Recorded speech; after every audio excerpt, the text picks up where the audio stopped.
Hi there, just heading out. Sadly, the global pandemic continues. And for many of us, things are improving, but across the world, for millions and millions, where life was already harsh, things are just getting worse and worse. And COVID has really exposed, really shone a light on the massive gap between the haves and the have-nots. And most of us watching this, we are the haves, thankfully. We have food on the table, we have a roof over our heads, we have safety nets when things do go wrong. Things like government aid, insurance, free healthcare.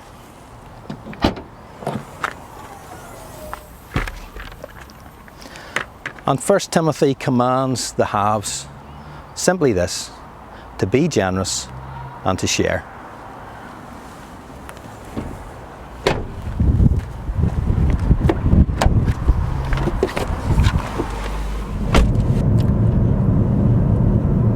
The United Nations estimate that the number of people who require humanitarian assistance this year will increase by 40%. 40%.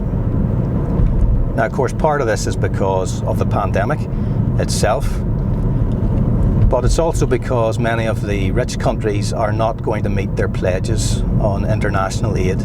Now, for some it's because they're not able, but for others it's because they're refusing to.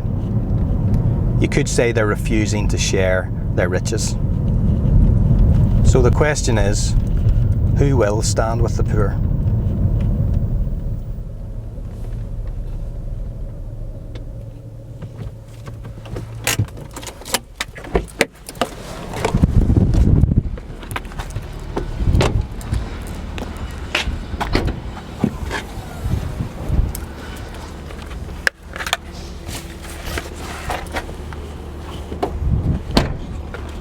Now, of course, many of us want to see people released from poverty and overcome injustice. We want to see the marginalised build futures for themselves. But how do we best play a part in that? As Christians, as Methodists, anything we do in God's name, we want it to be worthy of Him. And we think of King Solomon building his temple. He got the absolute best. He got the best architects, engineers, designers, craftsmen. And the thing he needed to get right from the start was the foundation. And if we read on in 1 Kings, we actually read that some of the foundation stones were 6.5 feet cubed, absolutely massive. They really wanted this thing to last. If you support world development and relief, or you're maybe thinking of supporting us for the first time, you probably want to know what foundations we're built upon. And one of our foundations is our values. Our values are faith, compassion, equality, solidarity and justice. And everything we do comes back to these values. Indeed, these are shared with our partners around the world. No matter what they do, no matter where they are, they share these values. And you know, a great example of compassion are the people of Father Andeveg Institute for the Deaf in Lebanon.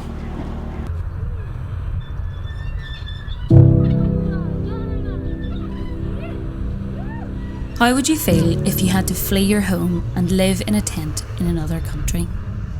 You are a refugee and you're deaf. Who is looking out for you? Lebanon in the Middle East hosts approximately 1.5 million Syrian refugees. 75% of them have no legal status. This is why the Methodist Church in Ireland works with the Father Andeweg Institute for the Deaf through World Development and Relief. As well as regular day pupils at the school, FAID delivers an educational programme to refugee children with hearing impairments and their families. This is Abdel. Abdel lives with his brother, mother and father in a shack built on a small vegetable field. The farmer lets them stay there, but they have to work hard with very little pay. He used to live in Syria but had to flee to Lebanon, and they put as much as what they could in their car but lost everything else. Abdel and his brother were born deaf, and when they arrived in Lebanon, an organisation paid for an expensive operation to provide them with cochlear implants. But they did not teach them how to use them and provided no aftercare or support for them or their family. The cochlear implants ran out of battery and were rendered useless. FAID's outreach work is now teaching Abdel's mother Badja how to maintain the implants and to teach Abdel and his brother how to use them. Fade has helped Adja realise her boys' potential and help the boys to dream new dreams and to learn new skills.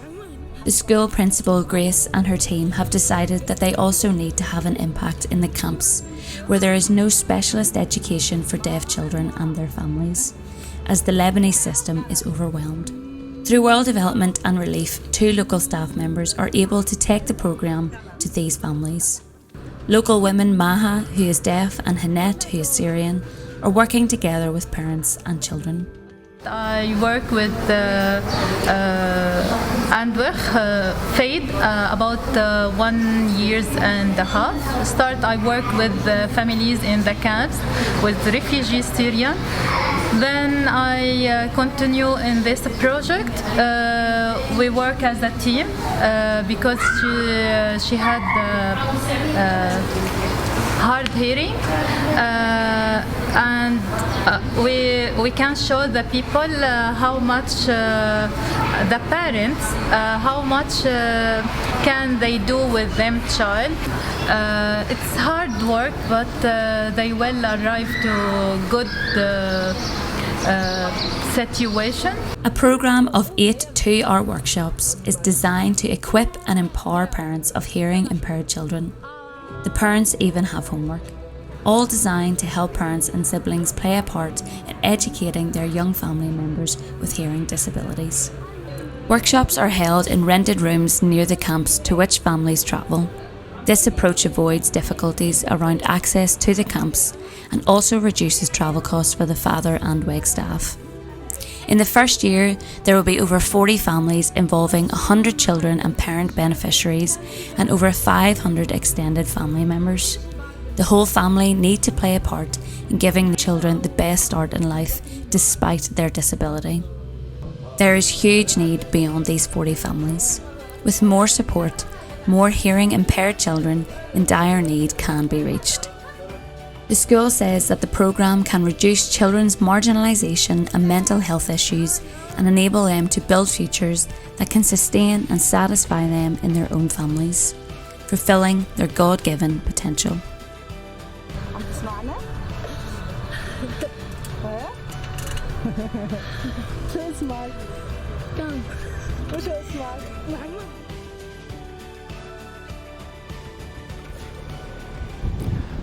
Now, because we know our partners are working with the same values as us, it means they're aiming for the same thing, the benefit of others.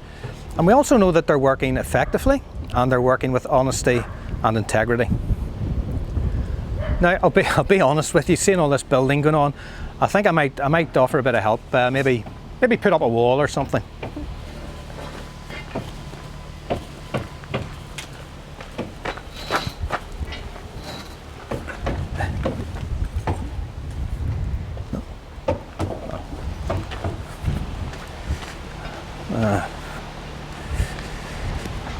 Well, a bit disappointed about that. It seems with no qualifications, skills or experience, I can't help.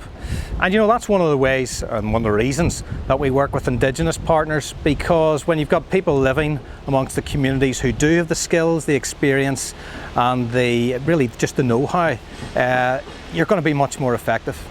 And also by being amongst their communities, they understand the context and they understand the people much better. And they're going to be able to do the job much better than us. So having partners doing what they do well where they are, and us doing our part here, that works well. Now, you know, one of our partners, Joseph Dunku in Ghana, he coordinates the work of Methodist Development and Relief Services there. One day he sent me, well, a whole stream of images and messages, because he was telling me about his journey out to a little village called Abocheri, just out in the middle of nowhere. And he shared images of the terrible road he was on, of meeting the village leaders and the pool of dirty water, which was the people's sole source of water at the time. You know, maybe we at World Development and Relief, we share too many good stories, success stories. We forget to show that there's still too much hardship and too much desperation in so many places.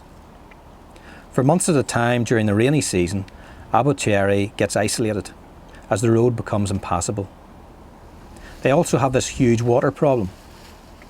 Now, based on Joseph researching the area, meeting the chief and villagers, and discussing with them the best way forward, World Development has agreed that this village of 1,000 people will be the focus with MDRS for this year. We're going to support the installation of a rainwater collection system involving 4,000 litre cement storage tanks. And indeed, the Methodist Church itself will be one of the roofs used to catch the rain and feed it into the tanks. MDRS will also be constructing a new bridge so that people can access the markets with their crops and increase their income. And they'll also be able to access services such as medical care, even during the rainy season. A real strength and a real significant strength of our partners is their absolute rootedness in their communities. The third foundation for World Development and Relief and its partners is that we follow good development practice. And you think of Solomon building his temple, he really wanted that thing to last. And the way in which World Development and our partners work, it also brings long-term and sustainable change. And you know, one of the best ways to do that is to invest in people. And quite often that's through training. And a great example of this is our partner East Jerusalem Ymca in Palestine. They spend a lot of time investing in young people, training them up so that they can change their lives for the long term.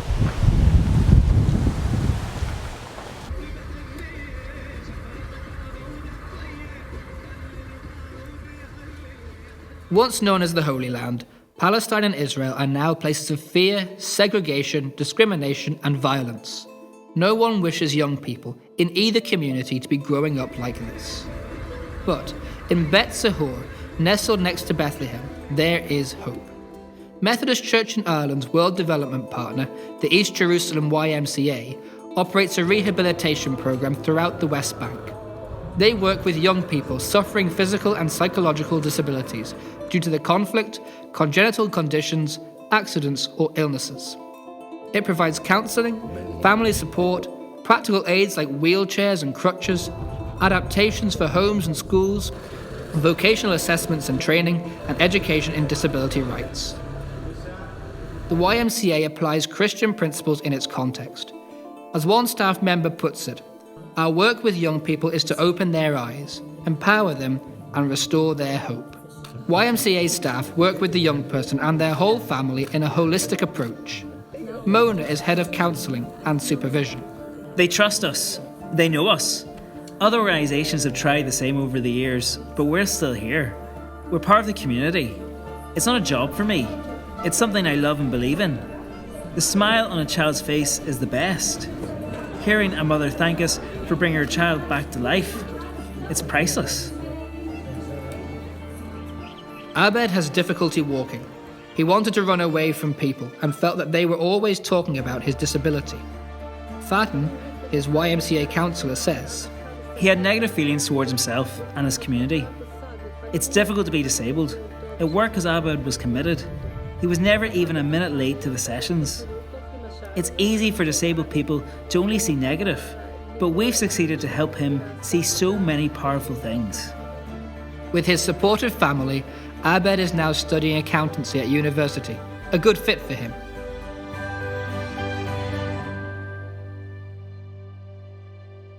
Frida's two young boys witnessed their father being forcibly removed from their home by soldiers.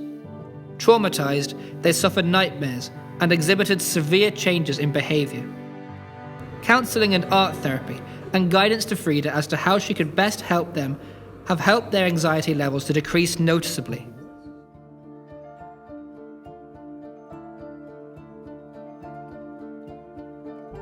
A mobile vocational assessment unit visits young people to help identify their strengths, skills, and interests. Then, suitable training and support assists them in finding fulfilling jobs to realize their potential.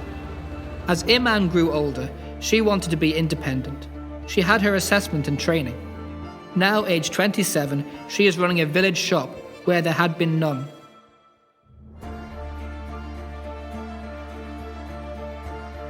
Hundreds of children are arrested each year, often after stone throwing or demonstrations. They are interrogated, some as young as 11, and on average spend 5 months in detention. They are traumatized, and older ones can find it hard to go back to education. The YMCA program offers counseling, a vocational assessment, and finds company training placements for them. Fadi hopes to set up his own business. For the YMCA, neither psychological nor physical disability should prevent independence. Amal is learning IT skills. Musa is training as a mechanic. Amjad has opened a shop. Groups of young people with mixed disabilities and traumas are challenged to think about the situation in Palestine from the other side's point of view. They are also challenged to contribute to their community. These boys have devised a neighbourhood anti-drugs campaign. Drugs are a growing problem in the West Bank. Members go on to mentor new groups. The YMCA is not just building individual futures, but futures for whole communities. But much more needs to be done.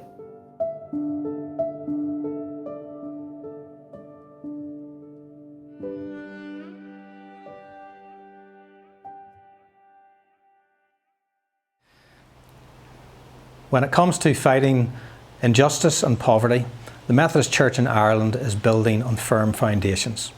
Our values, our partners, and by following good development practice. Will we, the Church, will we as followers of Christ, step up and stand with the poor? The Methodist Church in Ireland directs all of us, all its members, to give 1% of income post-tax to world development and relief, to fight poverty and injustice. Now, when we start talking about numbers, that might, this is going to be a lot. But if we take the average wage in Northern Ireland, 1% would actually mean giving £20 per month. In the Republic of Ireland, €25. For some of us, because we all know our own means, our own income, for some of us it will be a bit less, and some of us can give more. And the simplest way is to give regularly, because then we can spread our giving. And you can find out how to do that by visiting the website, contacting the office, or just looking inside your annual report. But it is maybe time that we all need to step up and give more generously and do more. And you know, I think really that's what 1 Timothy is saying, that when we have enough, we should bless others who don't. So at this point we had thought we might pan up to a completed house. But no, sorry. We'd change that though. Because that would give the impression that everything was finished, the job was done. But the fight against poverty and injustice, who knows, it may never be done. It's a real ongoing battle. The Methodist Church in Ireland has put the foundations in place. And so we're simply inviting you to join us, to give generously, to give regularly, and to help build futures in Christ's name.